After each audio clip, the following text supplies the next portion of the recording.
A lot of other people use other formats, but they don't use live. So right, yeah. And then they edit the hell out of it and put it up there. That's true.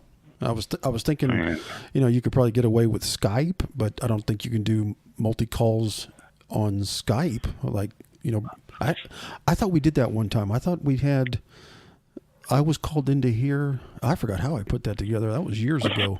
But I remember we used Skype a long time. There was call in.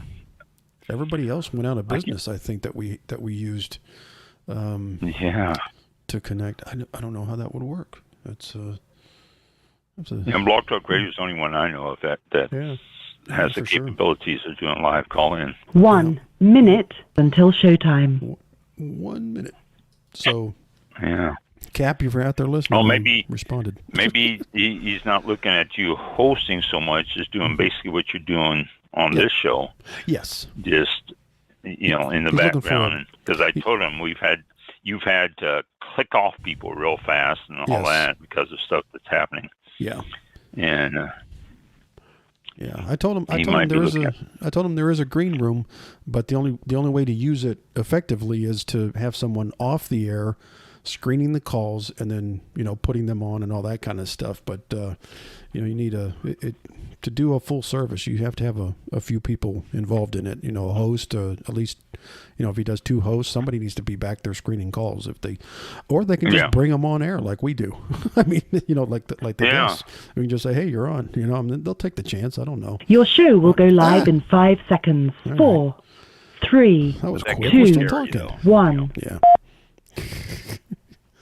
Blog Talk Radio. Here we go. This is All About Wine, the talk show dedicated to the wine industry since 2009, featuring winemaker, cellar master, vineyardist, and tasting expert, Ron.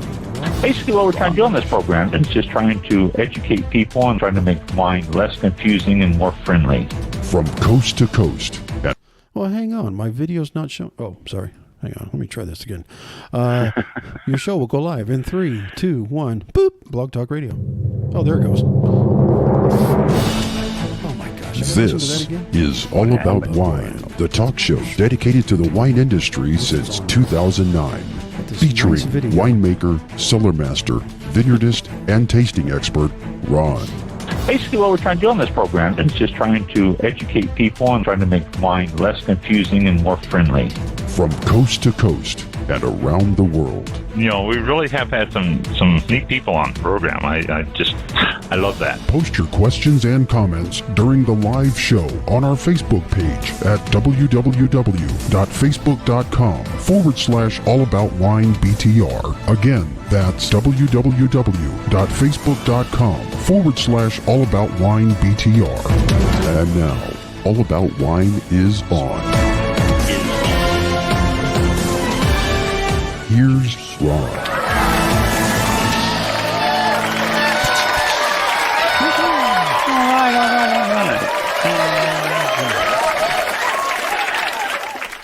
Yeah, there we go. All right. We are on again. Yeah. I was hearing the audio. The video was playing on my local, but it wasn't going out. And it happened to me about an hour ago when I did a test, make sure the video settings are good. And I ran the video, couldn't see it, could hear it. And so I stopped it, started it again, and then I could see it and hear it. So it's just ridiculous sometimes. I don't know. It must be hosted on Blog Talk Radio. Wow. It must be a Blog Talk Radio thing. Okay. It probably is, So we have issues with them. We've had issues with them over the years, and so So, but we were talking before the show. We're supposed to have a guest tonight. Yep. Ana Diogo-Draper. She has her own brand. She is from Covey Hill Vineyard in Sonoma Valley, and that is her wine, and that is her brand. Her husband's, and she distributes through Naked Wine, which is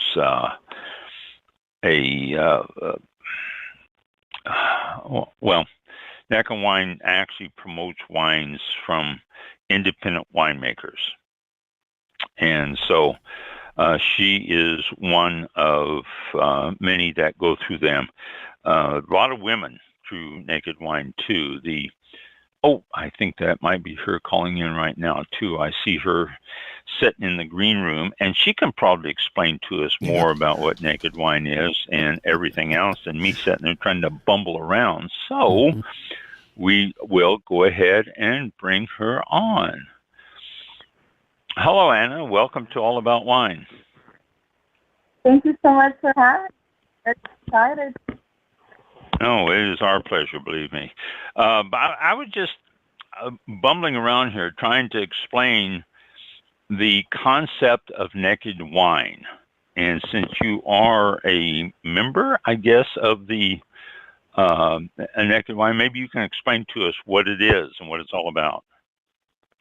So I'm a winemaker that's making wine for Naked Wine.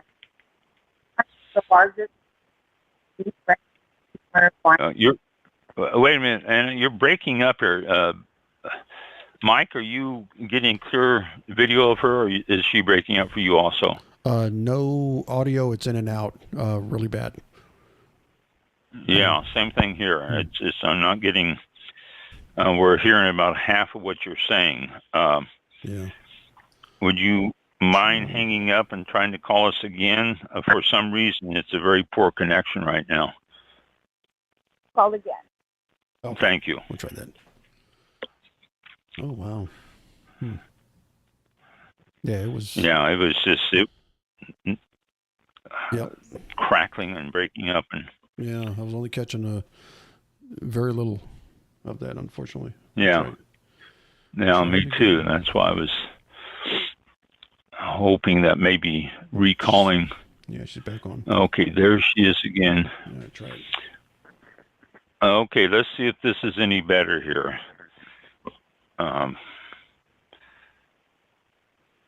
Are you there? I'm right here.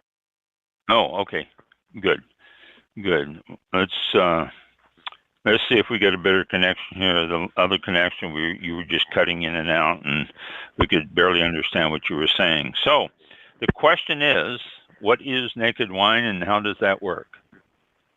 So, Naked Wine is presently the largest DTC, direct-to-consumer winery in the United States.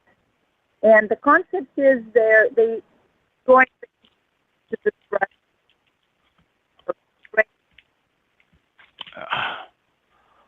I'm sorry? It's doing it again. You're fading out and in. I don't know why. We've never had this issue before with a call in. I don't know why we're having a problem with you tonight. Better now? That was, yes. Better? Yeah, we can hear you now. Just go ahead and say a full sentence. Let's see if it cuts in and out. No, we're still losing your audio. Not sure. I full bars here. I'm actually sitting outside to try and having better service. Okay, now I heard 100%. everything you said there without. Yeah. Stay in that position. Don't move.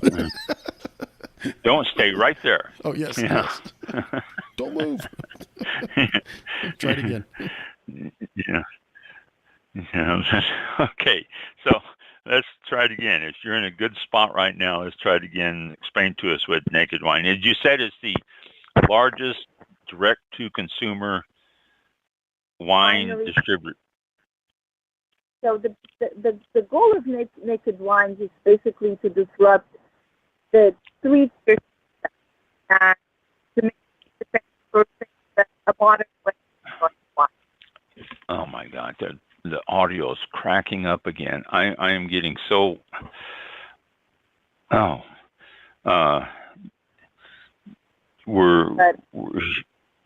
not hearing a clear voice from you. I don't know why this is so, but it's not coming in clear.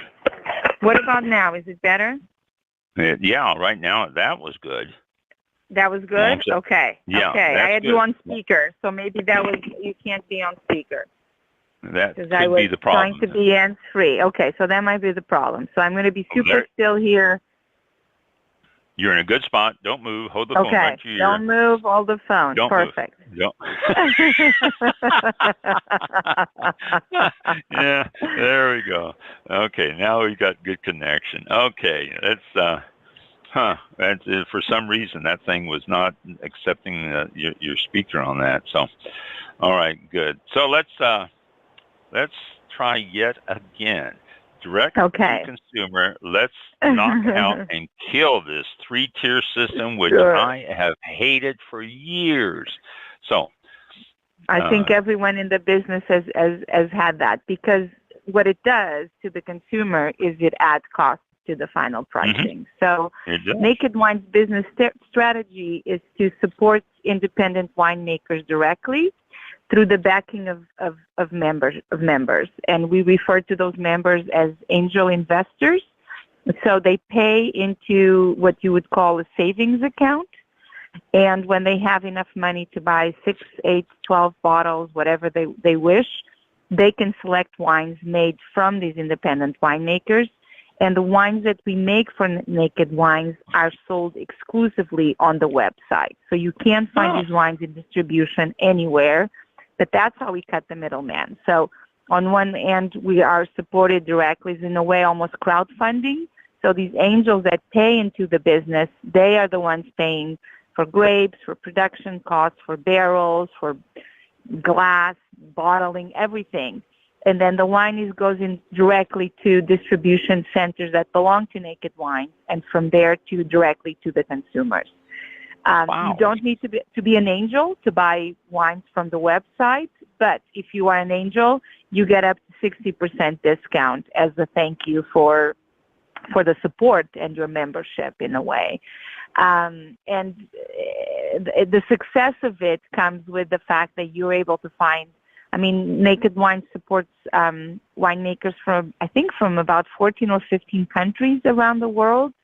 In the United States, presently, I think there's about 96 winemakers supported by Naked Wines. Wow.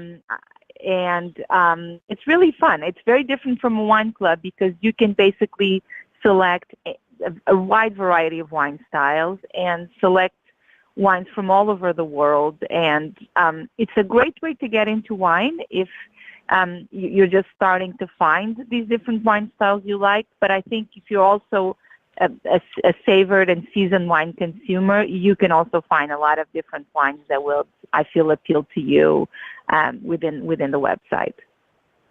Wow, that's so that's about it in a nutshell. a great concept. It's nakedwines.com.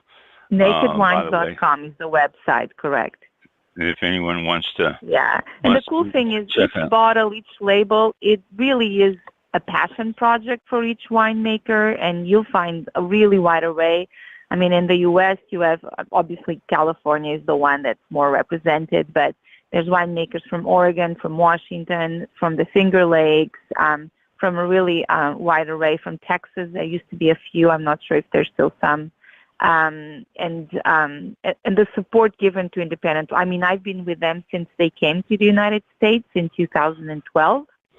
And I've, held full-time jobs I was director winemaker for a winery in Napa for a while, but I've always done Naked Wines. And presently I'm actually 100% independent winemaker working with them because I really wanted to give that jump and feel what it would be to be 100% independent winemaker. And I'm quite enjoying the experience. This is my first harvest as a 100% independent winemaker. Is it really? Okay.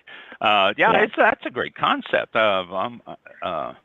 Because, again, the 3-tier system is outrageous. I've dealt with that when I had the winery and all, and I hated it. And I think, like you said, most wine makers and most wineries do hate the 3-tier system. It's well, expensive. And it's our joke as winemakers, right? It's not hard to make the wine; it's to sell the wine that it's hard. And in this extent here, we know that our wines are sold online. So we focus solely on making the wines, conceptualizing the wines, working on the marketing, labeling. The wines, the sales part itself, we don't need to be traveling and losing all this time promoting the wines within distributors or sales because the wines sell directly online. So it is, for a winemaker, it is an incredible concept. And there's a lot of for me, a lot of joy in that part is out of the equation. Yeah, it just seems like it'd be so much easier to not have to worry about that sales end of it because, well, like you say, you want to make wine. You don't want to get up there and sell. And I've talked to so many wineries over the years, and they just hate the concept of having to go out there and spend so much time promoting their wines. And it does take away from the love of making it. I mean, it really does. So, okay, now. 100%. Now let's talk about Ana a little bit here. You mentioned that you're making your own wine. Tell us your story from when you decided to, become a winemaker. All the way through. Yeah, well, even before then. I mean, I'm looking back. Where your roots are and all that stuff. Sure. So I was born and raised in Portugal, and I do not come from a wine.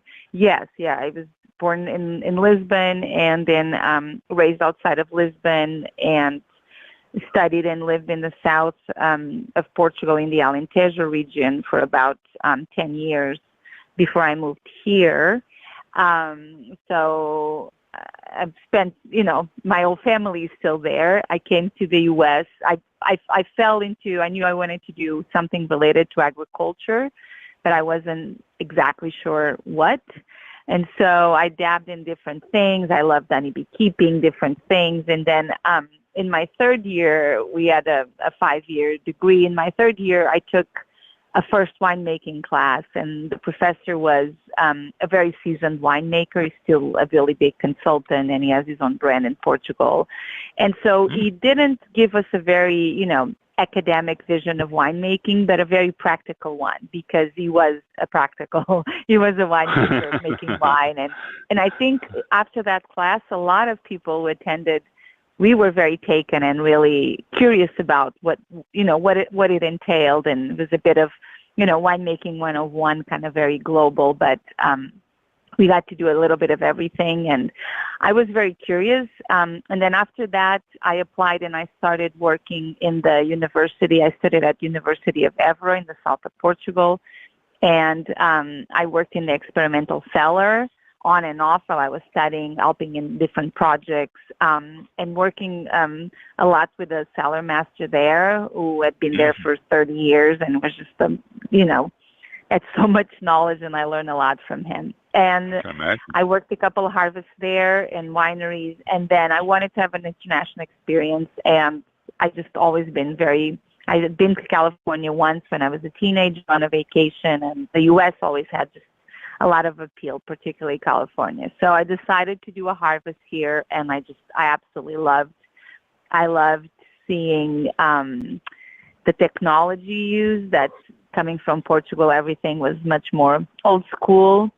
And I was also very taken by the number of women winemakers that I had the luck to meet. And in Portugal, it's a little, I think, more open now, but this was almost 18 years ago when I came. And back then, unless your family was in the industry, it was very hard for a woman to become a winemaker. You would make it into the lab, maybe into assistant position, but to go all the way was it was very hard. And so at that point, I was debating, what do I want to do? Do I really want to fight this fight and become a winemaker? Do I want to do other things? And after that harvest here, it just really solidified, this is what I want. What do I need to do to get it? And then after harvest, I returned to Portugal because I had to write my thesis, and then the winery where I interned, they sponsored my visa to come back, and I was very excited. I was supposed to be here for a year or two, and I was, very welcoming the experience. And then, classic story. I met my husband, who's American. He lives here in Sonoma County. We is from Sonoma County where we live, and I never left. So. Classic story. But I really love California. I actually think Sonoma County, there's a lot of similarities with Portugal in geography, even soil types. There's some soil series that are very similar. But I'm actually also started in 2019 making wines from Portugal for the Naked Wines project, and that's been also really fun to now make wines from California and from Portugal for this project. So I stayed, I was at that winery at Rutherford Hill for about 6 years, and then I went on to Artesa Vineyards and Winery in Carneros in Napa Valley, and I was director of winemaking there for about 8 years until very recently when I decided to pursue to start consulting and started to really focus on my brand. So that's about it in a nutshell. What a story though. I mean, you've been all over and done everything, and you've got yourself quite an education on that. Now let's talk about your wine. You say that you're doing well. Actually, I am enjoying a bottle of your Tempranillo right now, Covey Hill Vineyard in the Sonoma Valley. Oh, it's one of my favorites, that one.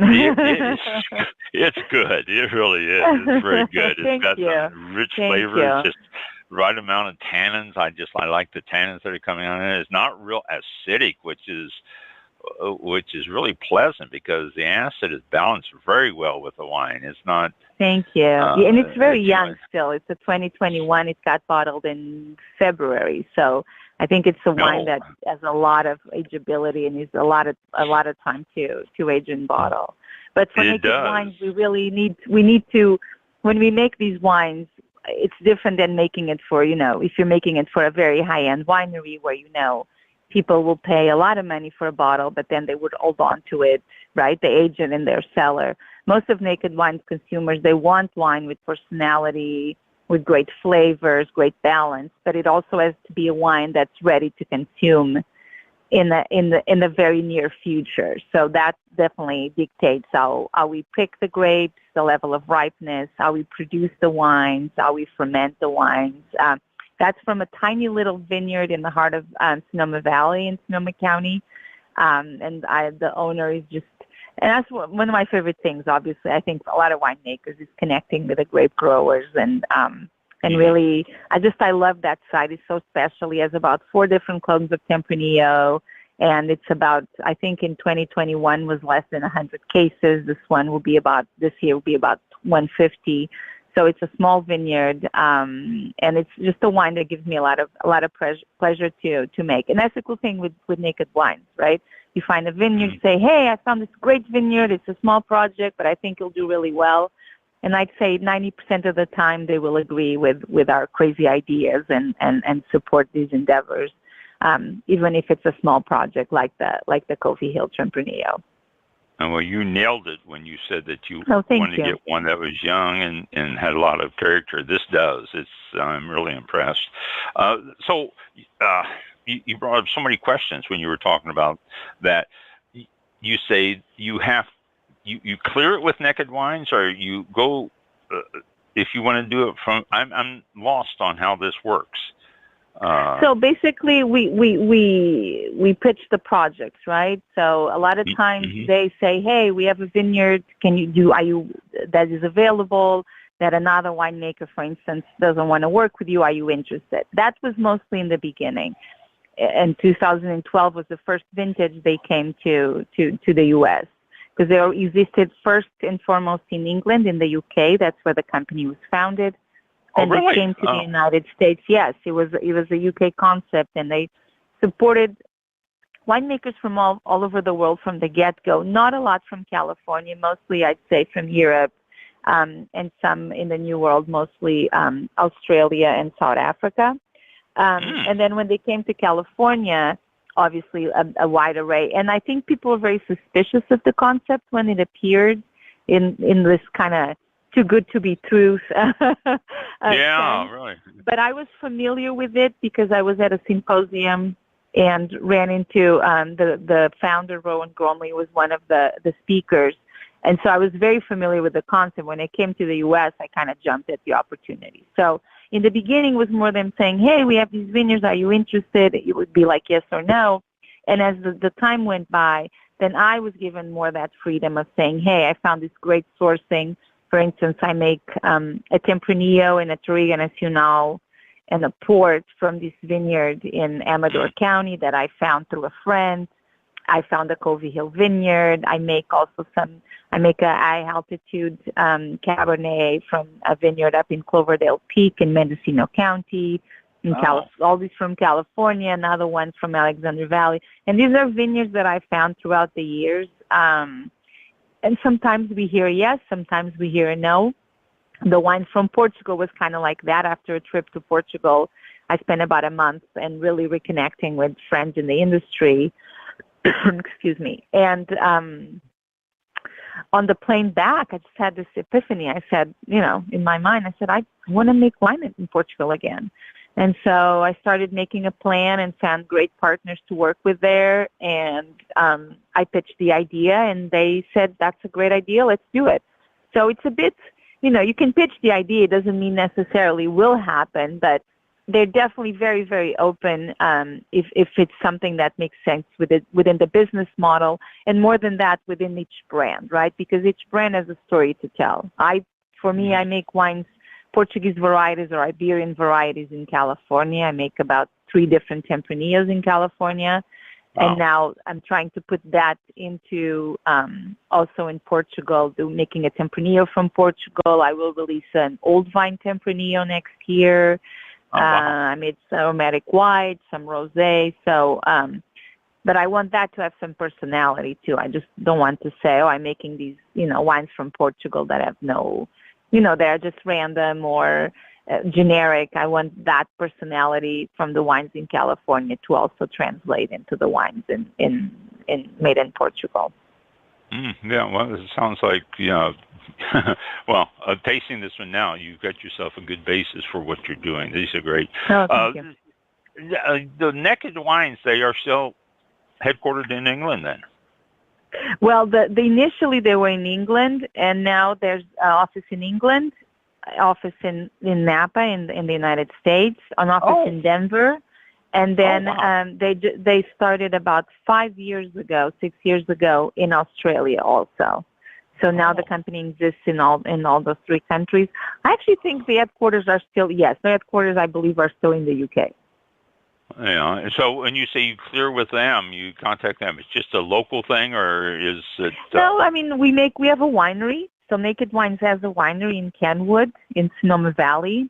We call it the Naked Wine Studio. We make a lot of, not all the winemakers make the wines there, but the ones of us who are located here produce our wines there.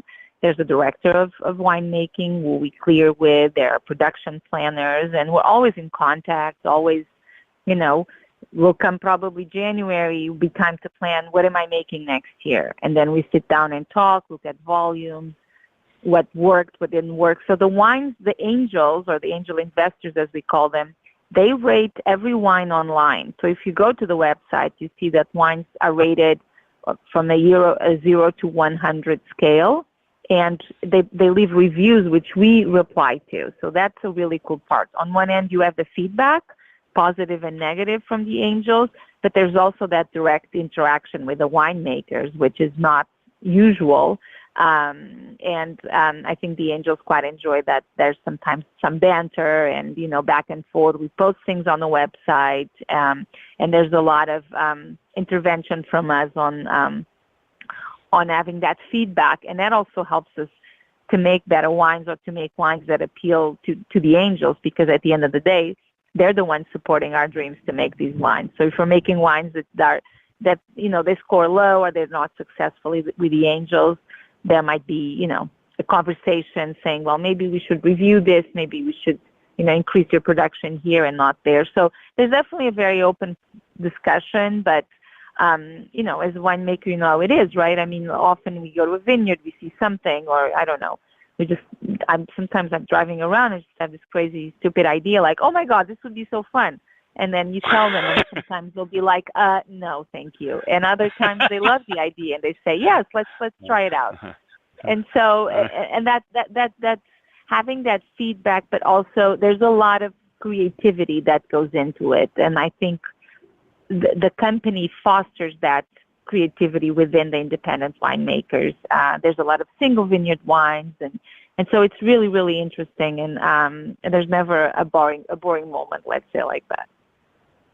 I also understand that Nectar Wines really promotes women winemakers. I think that's a great idea there because there are not a whole lot of women winemakers in the world. No. Especially as head winemakers or leading winemakers, I think it's about less than 10%. Wow. And in Naked Wines, I think it's about 35% of winemakers are women. So wow. There's really a great work into supporting female women winemakers. Yeah, which I don't like to say. I like to say winemaker only. It's one of my pet peeves because I feel like to be called a woman winemaker, that's discriminatory in itself. But I think we're not there yet. You're we still need to say it. I think once that parity and that equality is more sustained, we can bypass that. But unfortunately, we're not there yet. But it gives me a lot of pleasure to work in a company where there is a lot of support for women winemakers and that recognition. And they've recognized that disparity, and they made a conscious effort to support women winemakers. And I think that's fantastic. I do too. And there's quite a few women that are in other aspects of the business. I've interviewed quite a few women over the years that are not the winemakers, but are in all sorts of other fields. But it just seems like that one level there to be a winemaker is for some reason hard to... I think anything which is the president of a winery, GM, director of winemaker or head winemaker, those seem to be those leadership positions are where I think it's lacking a bit. It's improving quite a lot, but there's still definitely there's still a gap. We'll keep fighting the good fight. Yeah, and that's it. And it's just this winemaking has been a good boy concept for so long, and it's hard to break out of that. But it's happening, so that's a good thing. Yeah, it's happening little by little. Yeah, your wines and the ones that you make and the grapes. Where do you source your grapes? Well, you just have different vineyards that you find and you keep using those year after year, or do you find new ones, or what do you look at? A combination. So, for instance, I do these wines from Amador County, and I've been doing those since 2013. So I still make the wines from there, and that's a really long-term relationship with that vineyard that I absolutely love. I have another vineyard that, for instance, this one in Cloverdale in Mendocino, I've made it on and off for the past 10 years. I stopped and I went back. It just this love affair. And then there's a vineyard I just started. My first vintage was 2021 called Ramazotti Vineyards. They're a producer in California, and they have their own vineyards. And I've worked with them at Artesa for many years. And when the opportunity came to buy that they had Cabernet for sale, I just knew I really wanted to work with them for my own label. So it happens a little bit like that. And I'm really looking forward now. Before it was hard for me, right, because I had a full-time job, and this was kind of almost a side gig for me, like something that it gave me a lot of joy, but it wasn't my sole focus. Now that I've decided it's my sole focus, I'm very eager to expand and go to other AVAs. But I really, my pitch is to do a lot of Iberian varieties. So those varieties are mainly found in the Sierra foothills or El Dorado, Amador County, out of Napa and Sonoma that unfortunately we're going through what I call the Cabernetization, right? All these old wines are being ripped and it's Cabernet everywhere. So, and I love Cabernet. I make Cabernet too, don't get me wrong, but I think there's so much character. Sonoma County is not as much as Napa, I feel. There's still a lot of respect, and there's still a lot of, they have those beautiful old vines in Zinfandel, some of them, over 100 years old that are very preserved and very loved here. But I think that sourcing and scouting of grapes, I went to visit a couple vineyards this year and put myself on the wait list for grapes there at Shake Ridge and in the foothills. And so that hunt for the perfect vineyard, it's a driving factor for me, a kind of a driving motor. And a lot of times, not just the vineyard itself, but how the site obviously is super important, but the relationship with the grower is as important, right? A grower that respects you, that, is not always trying to make a buck out of you, that respect. Maybe you could make more money having a contract with a different person each year, but he likes also that partnership and respects what we bring to the table and what each one of us gives the other. And so I'm looking a lot for that partnership with a grower is something. Number one is obviously the site, but I'm looking also for that relationship. Well, that's so important to have that relationship with your grower. Oh, sure. Absolutely.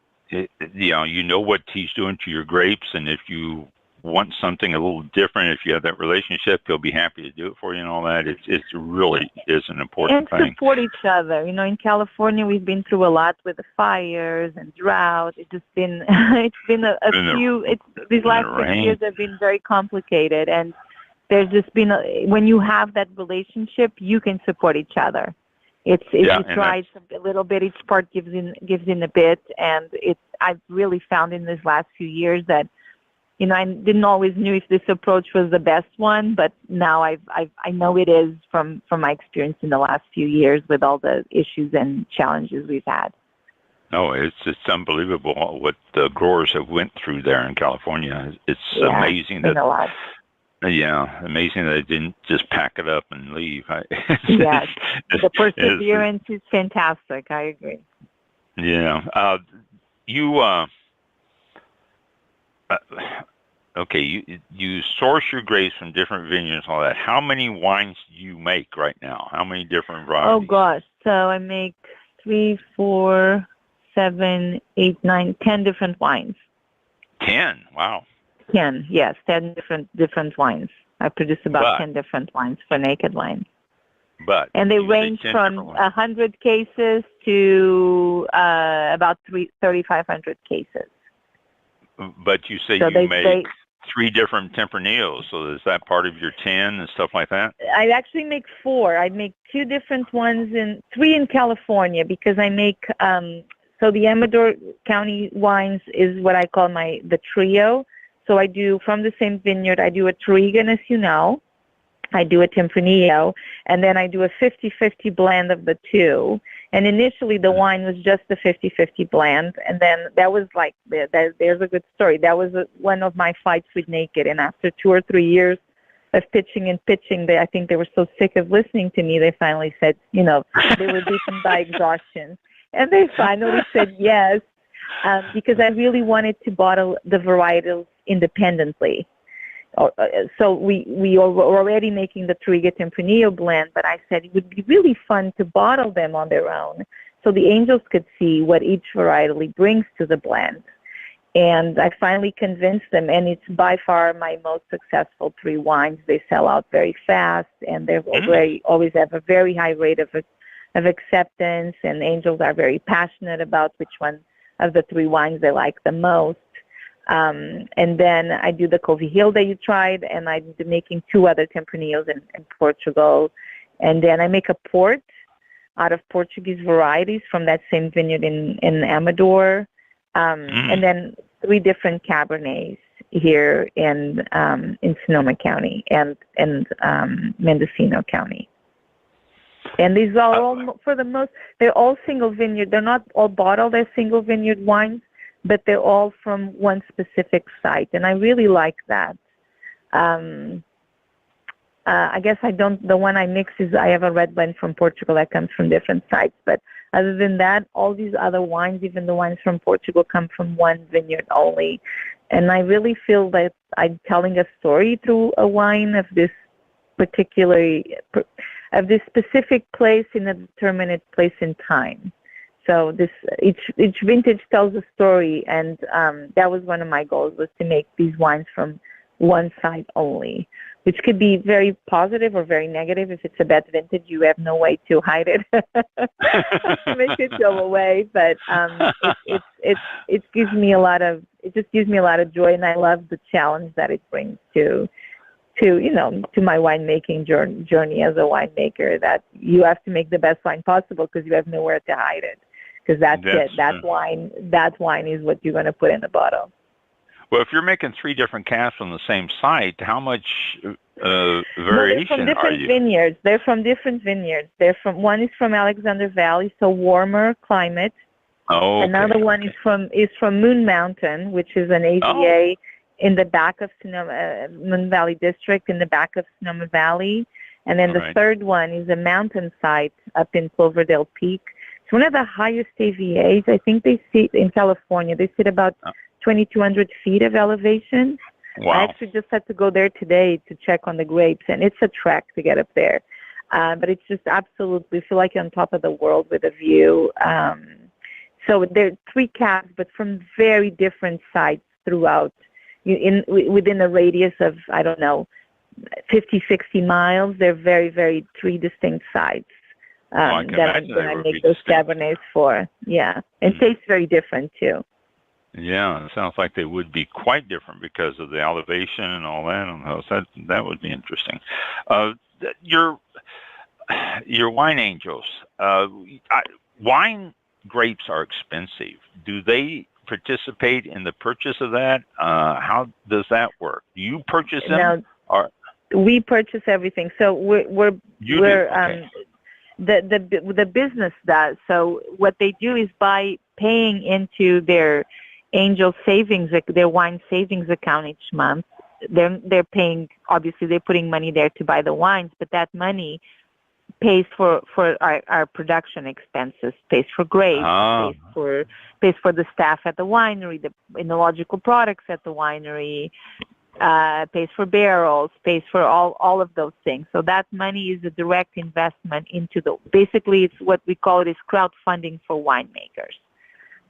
So they are the winemakers' investors, but they don't invest directly. And I mean, in a way, sometimes there's competitions in wines that they want to see on the site, but other than that, they do that. And then us winemakers with, the director of winemaking and production and planning at Naked Wines, all together we decide what wines to make and what wines we feel will be successful within our business model. And once the angels get so much in their account, they can purchase wine at that time. Yes, and even if you don't have enough, you can put the rest on your card. But because you're an angel, when you go to the website, you'll see a price of a wine. Let's say it's $50. And then you have what's called angel pricing. And that angel pricing can be $19.99, for instance, in that $50. So if you're not an angel, if you want to go today to the website and buy wine, you can. But you pay the $50. If you're an angel, you have that discounted price of $19.99, and that's your gift for supporting the business, for being an angel, as we call it. So it would benefit anyone who's interested in this to become an angel, because absolutely it really pays off. There's no real risk. There's 100%, so there's an hassle-free money-back guarantee. So all you need to do is email or call and say, I really didn't like this wine, and the value for that bottle is put back into your account. Wow. Yeah, wow, so it's 100% guarantee at any time. So it's great because you can really take a chance, right? A lot of times I have, most of my wines are reds, so I have people who love white wines. I decide to give it a try to a red wine, or sometimes people think they're buying a still wine, or a dry wine, but they're buying my port and they don't like it. If anything like that happens, or even the style is just something that, it doesn't fit your palate, you didn't enjoy it, it's 100% return guarantee on your purchase. So, I mean, that's a win-win in that sense, right? Because there's no real risk. Yeah. Yeah. There you go, listeners. Naked Wine, what a deal! And you get this Tempranillo here that I'm enjoying tonight. This is fantastic. As you're talking, I'm sipping, and I really enjoy it. Okay, so you mentioned barrels. Do you have a facility yourself, or is it a community facility that you all use? It's a community facility. I wouldn't call it a custom crush because it's exclusively for Naked Wines winemakers, but it's kind of we call it the Naked Wine Studio. So there's about 10 of us, I believe, maybe more, that make wine there. Our barrels are stored there. They're fermented. They're aged there. So we have control over the wines throughout the whole process. The wines are bottled there, and then from there, then they're shipped to the Naked Wines warehouses for distribution. But yeah, we have 100% control of the whole winemaking process, and it's actually quite fun. Like now during harvest, sometimes there's 2-3 of us walking in and out of the winery, and sometimes we taste, if we have the time, taste each other's tanks and kind of. So there's great camaraderie, and it's one of the really fun things of the model is how many winemakers are supported by the business, and after 10 years of working with them, you really build great relationships and friendships within the winemakers. Oh, I am sure. Yes. Yeah. So what you back to your winemaking then? I'm beating around it on the questions. Do you use, say, your Cabernets, or even Tempranillo and do you use oak barrels? Would you use French, American? How long? French. I use 100% French. They vary a bit, but usually they spent about 15 to 16 months in barrel. I use all French oak, and I use I don't use anything more. It goes between 20 and 25% new oak. Okay. I really love, and some of them, I think the Coville is a little less because it could be a bigger wine.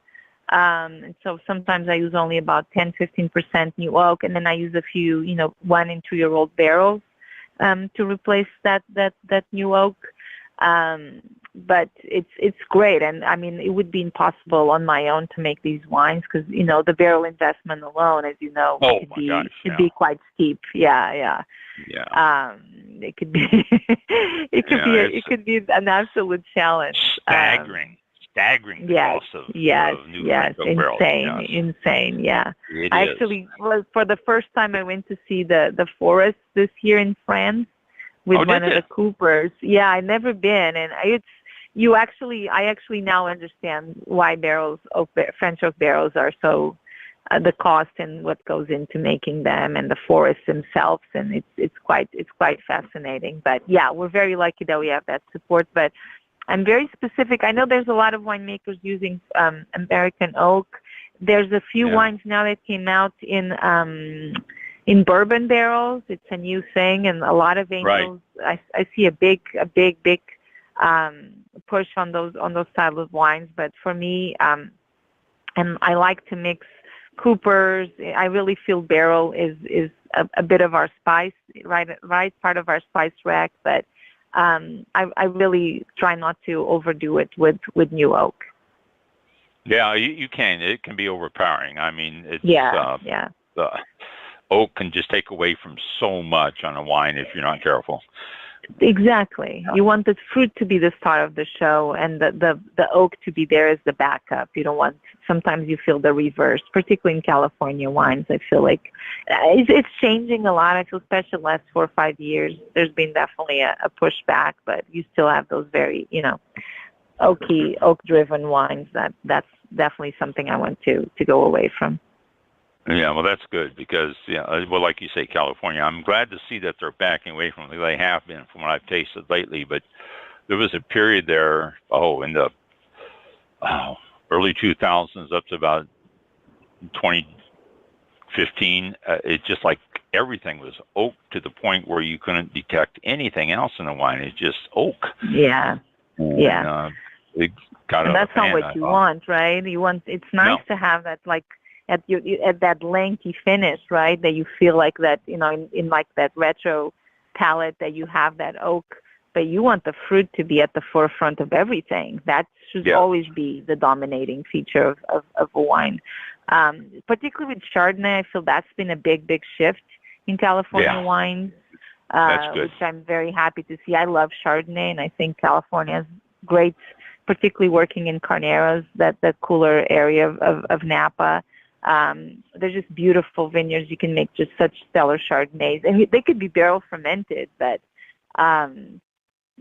Burgundy is one of my favorite. a nice white Burgundy is a favorite of mine. So obviously we can't have that achievement to, when people say, I make a Burgundian wine. Well, we are in California. We have heat, we have other things, but you could still have that restraint in your wine, and I think that's what people are trying to pursue more. And then you also see alternative varietals as doing a big comeback, and I hope more and more, particularly like I said earlier in Napa, that growers have the good sense not to rip apart these 100-year-old vineyards or 60-year-old vines to plant Cabernet to exhaustion, because I think eventually we will pay the price. Yeah, and that's what's happening too. It's just Cabernet is becoming, it's so expensive, and they can sell a bottle of Cabernet Sauvignon for $120, and so they say, well, why don't I just put this 10 acres out here in Cabernet, because I can make so much more money on it for doing that. Absolutely. And, I think that's the driving force. Yeah, it's money, and that's what it all boils down to. But there's so many other fantastic varietals out there that would be better well served, I think, if they just pursued it. But they just, it's become Napa Cabernet is really what it's boiled down to. I think eventually we'll have to shift, and if it doesn't, the growers will pay, wineries will pay. There will be a price to pay. Maybe it's not now, maybe it's down the line, but eventually I feel this will come back to haunt us a little bit. I think so. You're absolutely right, because people will become jaded on the Cabernets. I mean, they'll be looking for other stuff, and especially these younger generations. They're first ones to tell you, my mom and dad drink Cabernet. I'm not drinking that. and that's with these what more happens. unknown new varieties. Yeah, absolutely. And they're looking for new varieties. They're looking for fruitier styles, and Cabernets can be fruity, but most wineries don't make it in the fruity style. No. It's very, and it just, but you're right. It's just, I think the prices, they're going to pay the price in a few years here, and then they're going to go, oh, why did we put all this Cabernet in? Who decided that? Who has that fault?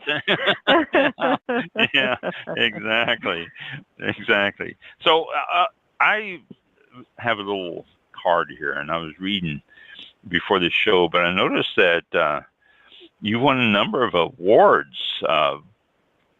These American awards, are they Portuguese, or are they Sonoma? I've won a few for Naked Wines. I got a gold medal for the Decanter magazine last year for the Touriga Nacional. That was very exciting. That was the first time an Amador County wine got a gold medal with the Decanter Wine Awards. That was very exciting. Then the Amador County Tempranillo got voted among the top 100 wines from Wine Enthusiasts last year. It rated as 27. That was awesome. Gee.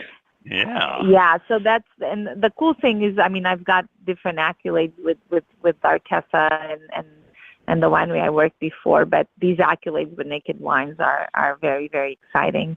And then I was very fortunate last year. I got nominated for Winemaker of the Year with Wine Enthusiast Awards, and that was it was very flattering. And it was just, I was among very, very talented winemakers, and it just felt really good to get the recognition for the hard work that we all put in. But as I always say, that I get the recognition, but I can only get recognized because I had such an amazing, kick butt crew working real hard too. It's hard for us winemakers to shine when we have an amazing crew right behind us and supporting us. And when I have these mad things I want to make, and they would always support my crazy dreams and say, okay, let's do it. So, it's been last year's particular last couple of years have been really, really exciting. A lot of nice recognition for the wines I make. Yeah. That's great. That is really fantastic. Congratulations. Thank you. Delayed a little bit, but congratulations on the awards and the recognition. That is something to be quite proud of. Mike, do you have any questions for Ana before? I don't. I was thinking of one before the show that I was going to ask about. I was looking on the website, and there was and I don't know if this is something prevalent in the industry as a whole or what, but there was what was it? It was, God, this was like 2 hours ago. My short-term memory is that bad? It was a statement dealing with anti-slavery. Is that? Do you know anything about that? Yes. What is that about? Yes. So we all had to.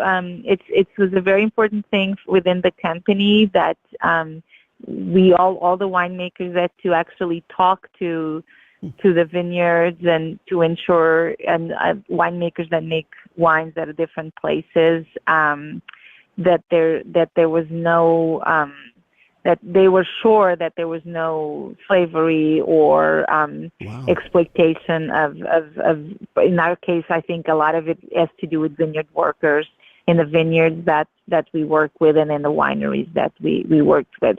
And it is a great thing about Naked Wines. There's an incredible social conscience behind the company. They just created Macario Montoya is one of the winemakers. He just created a scholarship for Latinos to thrive within the industry, for opportunity, for scholarships. They work with the Roots Fund on a lot of different scholarships too. When we had our fires here, our very big fires in Sonoma County in 2017, they were able to raise over $1 million to help a school that works with children with development delays, and they were able to raise $1 million. They had a COVID fund during COVID for small wineries within Sonoma County, within California, not just Sonoma County, that were struggling because they couldn't sell. Small wineries are mainly DTC, and they sold their wines through the website with 100% of the money going to them. So there's a lot of social conscience within the business, which is obviously very, very, very rewarding for me, and I'm sure for most of all the winemakers to work in a business that is so, not self-centered. And it's easy to do a bit of whitewash and just not really follow what you say. But Naked Wines, it's very rewarding to see that they really walk the talk, as saying. And So it's been a project that it took about 2 years to push to the anti-slavery, but they were able to within the company and within all the winemakers guarantee that there was no dubious issues within the vineyards and wineries we worked with. Fantastic. Wow. Yeah. Okay. I was curious about that. Read about it. Thank you. Absolutely. Your labels, did you design those? Where did your design for all your labels? They're Portuguese tiles. They're called azulejos, and they're very traditional. Portuguese was the Moorish culture is very intertwined in our Portuguese culture, and so they're different. Each label is a different tile. And some are tiles from my mom and my grandmother were born in a very old neighborhood, traditional neighborhood in Lisbon. So one of my labels, for instance, is a tile from a church in the neighborhood where my mom and grandmother were born. Others are just some that I'm walking in Lisbon or somewhere in Portugal, and I photograph the tile, and I really love it, and then I use it for a label. Yeah, so each one of them is a traditional Portuguese tile. Oh, okay. That's interesting. Yeah. And what does your husband do? Is he involved with He your works in the wine. winemaking? He works in. He's a cellar master at a small winery in Sonoma County called Skipstone. So it's very challenging. We have two young boys.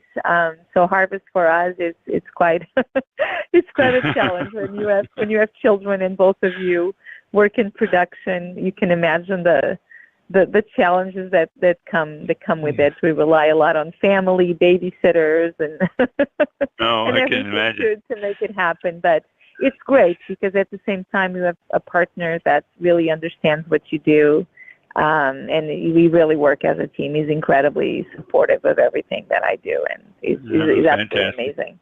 Yeah. Yeah. Has he always been involved with in the wine business? Not always, but when we met, he was already involved in it. He moved away, lived in Southern California, and then he moved back to Sonoma County and decided to, did a harvest. And like many of us, you do a harvest and you just hooked up. You're hooked. It's like, I know. It's like a drug. Yeah, it is. And it really is. And then you want to keep doing. And like, wow, this is fun. So that's kind of like when he came back, he started and never stopped working in it. Exactly. Yeah, I know you do. You get hooked, or you just actually you do a bottling with you get hooked up in a bottling line and you get hooked there, or it's just there's so many easy ways to get hooked in the whole production thing. Yeah, I think harvest is really where it's born. I feel right because it's the fast pace. There's so much camaraderie within the team, and for me, it was harvest. The first harvest I worked, I said, "Oh my God, I want to do this for the rest of my life." And I feel like when I have people, it's not. When I have, you always have a lot of people who want to do career changes, or a young woman or a man who comes to me and says, "Oh, I really want to be a winemaker. What do I do?" And I always say, the first thing you do is you work a harvest because you've got to love it. You love it, or you will be part of next 30 years of your life.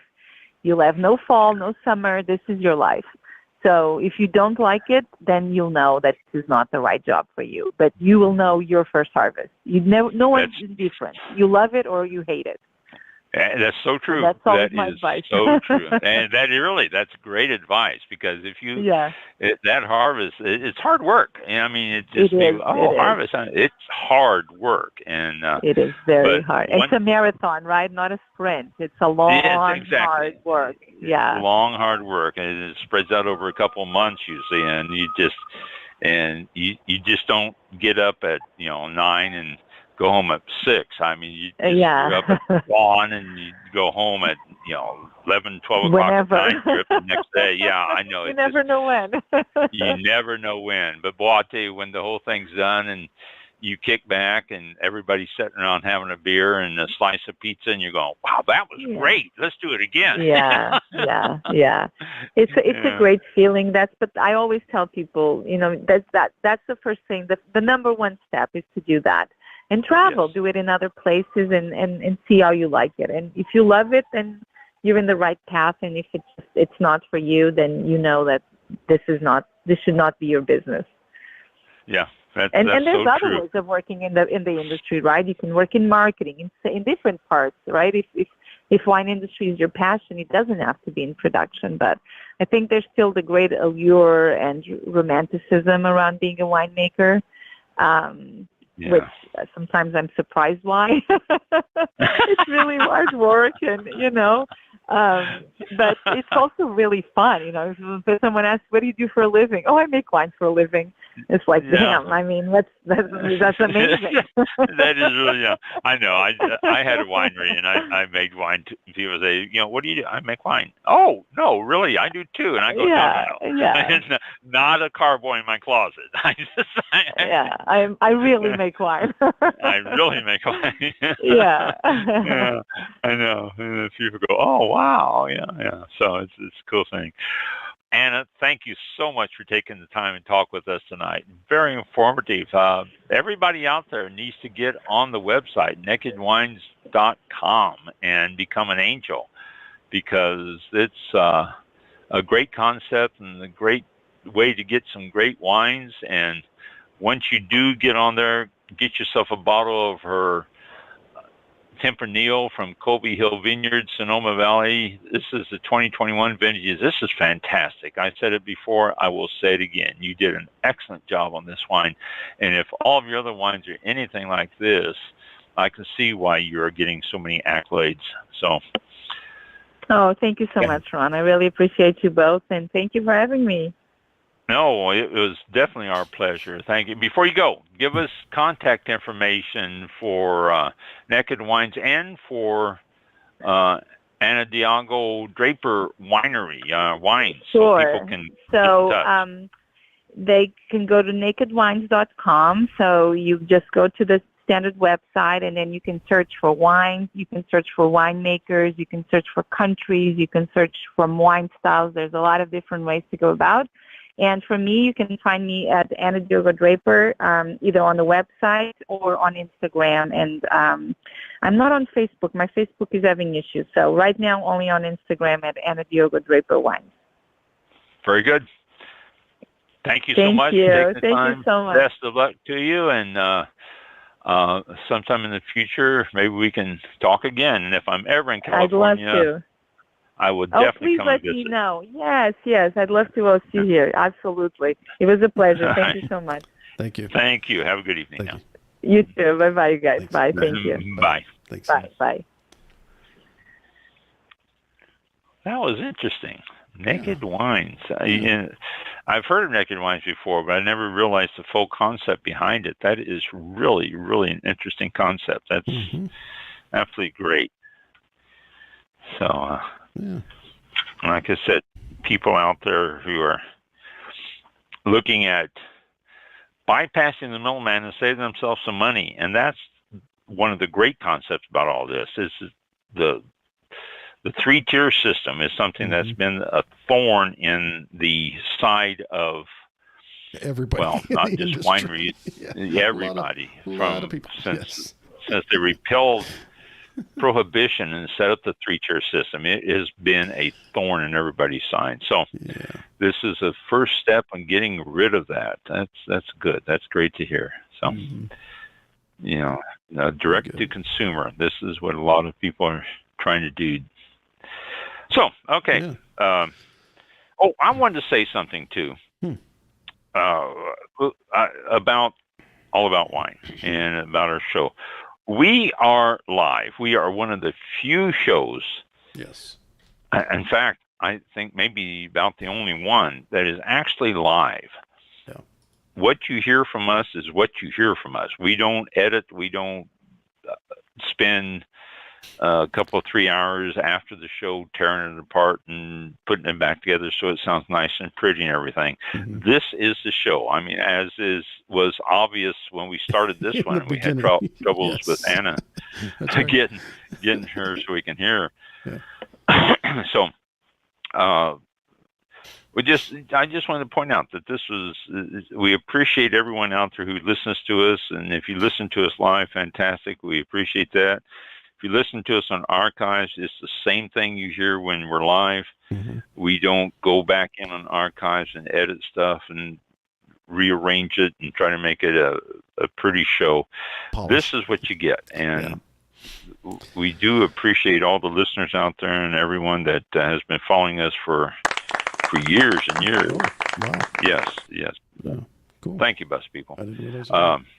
Yeah, so I was thinking about that the other day, and I was looking at some blogs out there and all that, and most all the blogs I looked at are edited, and so I thought, wow, we're a rare breed out here still that we're going live. And it's been live since I think we did one or two recorded shows because of the time difference.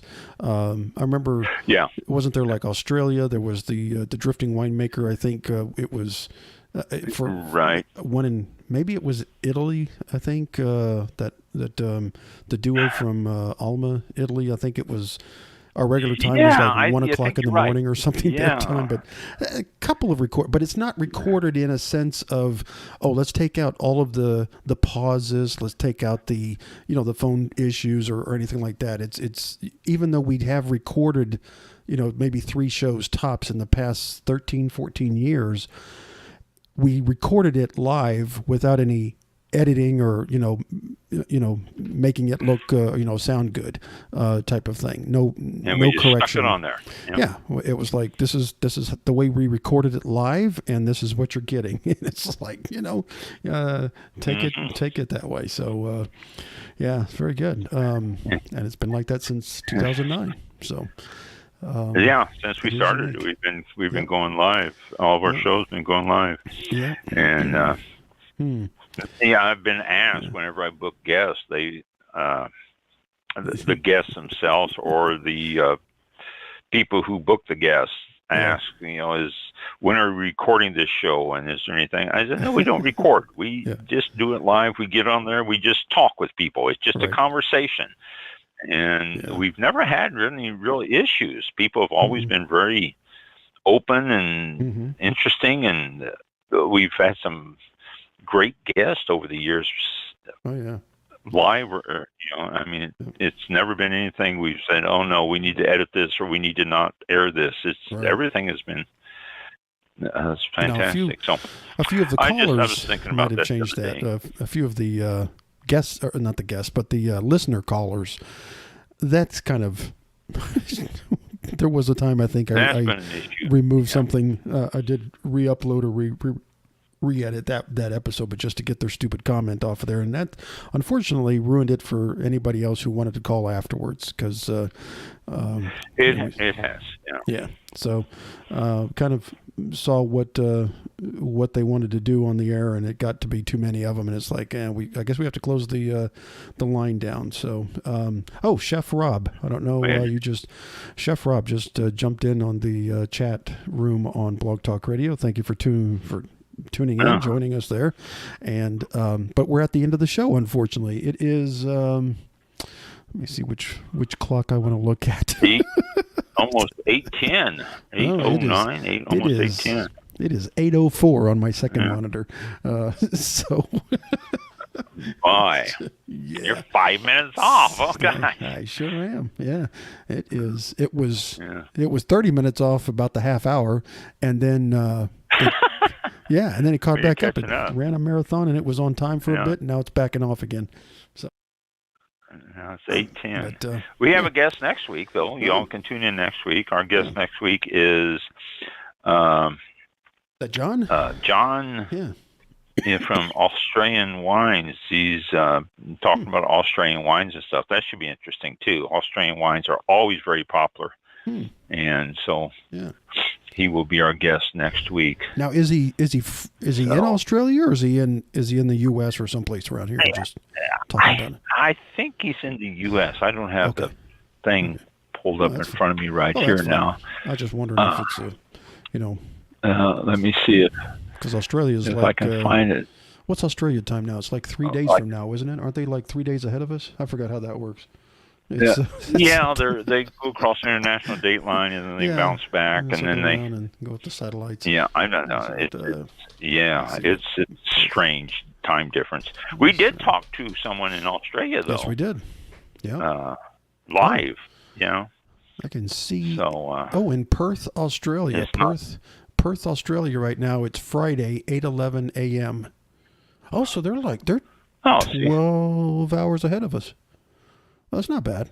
Yeah, so it is bad, but So we don't have to worry about no. So it'll be middle of the night type thing. Like we did with when we were trying to negotiate the time from the couple from Italy. That was an issue there. Let's see, we can do this. Same thing we've talked to people from England, and we had connection problems, and we never did get back with them. But we talked to people from England, and we had to do a Sunday morning on our time to get something decent on them because of the time change. And the Drifting Winemaker was in Bali, I think. Bali, yeah. Yeah, I remember him. I remember him saying the drifting winemaker from Bali. And that is... just arrived that morning. Let's see what Bali time... Oh, see, that's not bad either. Bali, Indonesia is 8:12 a.m. in Bali. Wait a minute. That doesn't make sense. They're on Australia time? That's 12 hours. 12 hours even. Yeah, it's just like Australia. What am I missing? Yeah. I am geographically incompetent right now. That's tomorrow morning. Yeah, I can't. All right. Chef Rob decided to leave the chat room, so sorry about that. All right, it is 8:06 on this clock and 8:12 on the other one. Guess we will close the show now, unless you have any last minute. Don't forget next. Oh, here we go. Yeah. I just found it. Next week 19 is Jonathan Ross to discuss their new book that he wrote with James Loops. They are sommeliers, and their book is How to Drink Australian Wine, an Essential Modern Wine Book. So that was published just September the 12th. So that book's only been out like a month. But they're going to, why there's no better time than to drink Australian wine, fascinating insights into the industry, growing conditions and all that. 3 reasons why Australia's regions rival the world's top regions, and other points. So, should be an interesting show next week. We're going to be talking about Australian, not Austria, but Australian, the continent down under, next week. So that should be interesting. Very cool. So that'll be October the 19th. Mark your calendars now. October the 19th. You can join us live, or, if you normally tune in on the archives, we appreciate that as well. And, yes. Yeah, we'll talk to you all next week. Thanks again, and be safe. Talk to you next week. Thanks for listening. Yeah, thank you. Be safe out there. We'll be out here. Oh, and don't forget. Oh, Flightline Radio. Oh, thank you. .com. Okay. That's, streaming all the time. Flightlinerradio.com. Streaming all the time. And Mike is live Saturday mornings from 7 a.m. to 9 a.m. Eastern Time. Way early if you're in the U.S. Sorry way about that, early. I've been way too early for me to get listening. Thinking about moving it later. I listen to Flightline Radio, just let it stream in my ears all the time. But listening to Mike live, way too early. Yesterday was the encore, the replay of 1st and 15th with Phil Carute and Cap. It's on Monday mornings at 7 a.m. and then Wednesday at 7 p.m. I should put that on one day. It's too hard to remember. But anyway, I listened to the whole show yesterday and I was laughing so hard, especially when they mentioned Flightline. They go, "Do you think he edits this show?" And he says, "We're worldwide, aren't we? We're worldwide." And Phil goes, "Well, yeah, I'm pretty sure we're worldwide." Well, does he translate this into other languages? And Phil goes, "I think he does." And I'm sitting there going, "No, I don't." The more they talked, I was just yelling back, "No, I don't put this in different languages." No, don't do that. Are you kidding? Yeah, no. Oh, God. Some of their, It is funny. It is a funny episode. They really are. Yeah, it comes out on the 1st and 15th, and we replay it, after my system grabs it. But, oh, my gosh, it's just funny as hell. It really is. It is good comic relief. Yes. Flightlineradio.com. Thank you. Tune into it anytime and give it a listen. Yeah. Thank you very much. We will talk to you here on All About Wine next Thursday, 7 p.m. Eastern Time on Blog Talk Radio and every place else. Thank you. Have a good week. We'll see you next week. All right. This concludes tonight's broadcast of All About Wine with your host, Ron. For show information, links to All About Wine on Twitter and Facebook, or to be a guest on this show, visit the show website at www.allaboutwinebtr.com. Archived shows are available for download on iTunes or on our show page at blogtalkradio.com/allaboutwine. Thank you for listening. Drink responsibly, and we'll see you next time on All About Wine. All About Wine.